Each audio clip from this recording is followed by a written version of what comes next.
नित्य कलेश कलंक स्वार्थ की कथा परमार्थ की। शक्ति है भक्ति है जन्मों की मुक्ति है, जीवन का ये संपूर्ण सार है। कृष्णा की महिमा है, गीता की गरिमा है, ग्रंथों का ग्रंथ ये महान है।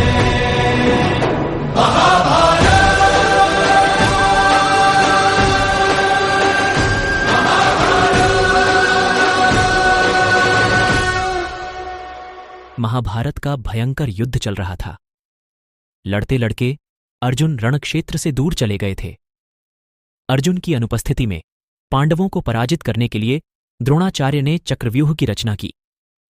अर्जुन पुत्र अभिमन्यु चक्रव्यूह भेदने के लिए उसमें घुस गया।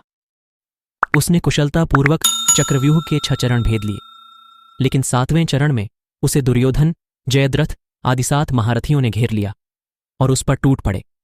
जयद्रथ ने पीछे से निहत्थे अभिमन्यु पर जोरदार प्रहार किया। वह वार इतना तीव्र था कि अभिमन्यु उसे सहन नहीं कर सका और वीरगति को प्राप्त हो गया। अभिमन्यु की मृत्यु का समाचार सुनकर अर्जुन क्रोध से पागल हो उठा। उसने प्रतिज्ञा की कि यदि अगले दिन सूर्यास्त से पहले उसने जयद्रथ का वध नहीं किया तो वह आत्मदाह कर लेगा। जयद्रथ भयभीत होकर दुर्योधन के पास पहुंचा और अर्जुन की प्रतिज्ञा के बारे में बताया। दुर्योधन उसका भय दूर करते हुए बोला, चिंता मत करो मित्र, मैं और सारी कौरव सेना तुम्हारी रक्षा करेंगे। अर्जुन कल तुम तक नहीं पहुंच पाएगा, उसे आत्मदाह करना पड़ेगा। अगले दिन युद्ध शुरू हुआ। अर्जुन की आंखें जयद्रथ को ढूंढ रही थीं, किंतु वह कहीं नहीं मिला। दिन बीतने लगा। धीरे धीरे अर्जुन की निराशा बढ़ती गई।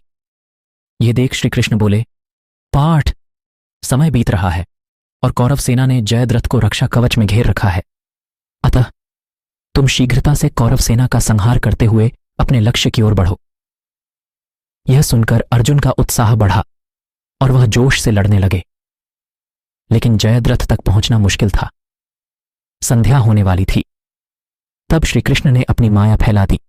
इसके फलस्वरूप सूर्य बादलों में छिप गया और संध्या का भ्रम उत्पन्न हो गया।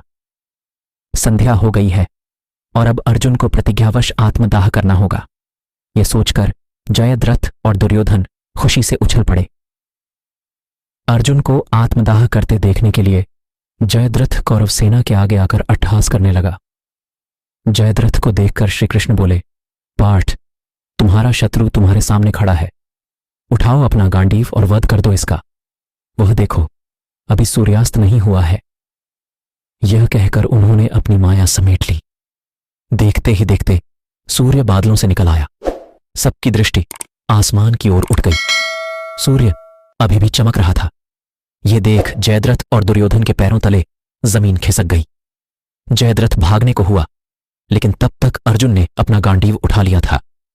तभी श्रीकृष्ण चेतावनी देते हुए बोले, हे अर्जुन, जयद्रथ के पिता ने इसे वरदान दिया था कि जो इसका मस्तक जमीन पर गिराएगा उसका मस्तक भी 100 टुकड़ों में विभक्त हो जाएगा।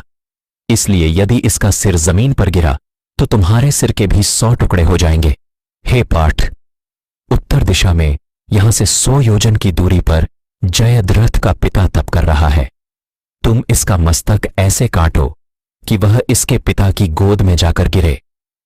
अर्जुन ने श्रीकृष्ण की चेतावनी ध्यान से सुनी और अपनी लक्ष्य की ओर ध्यान कर बाण छोड़ दिया। उस बाण ने जयद्रथ का सिर धड़ से अलग कर दिया और उसे लेकर सीधा जयद्रथ के पिता की गोद में जाकर गिरा। जयद्रथ का पिता चौंक कर उठा तो उसकी गोद में से सिर जमीन पर गिर गया। सिर के जमीन पर गिरते ही उनके सिर के भी 100 टुकड़े हो गए। इस प्रकार अर्जुन की प्रतिज्ञा पूरी हुई